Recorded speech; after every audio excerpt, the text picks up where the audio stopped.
Hey, what's up people? Today I'm going to show you how to install Eclipse IDE on Windows. For that, open your browsing app and type in Eclipse IDE.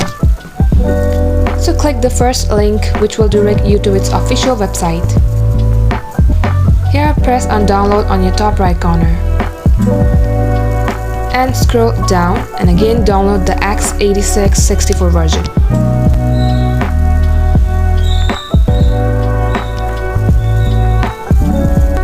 While it's being downloaded, and once you have finished downloading Eclipse, we will open this.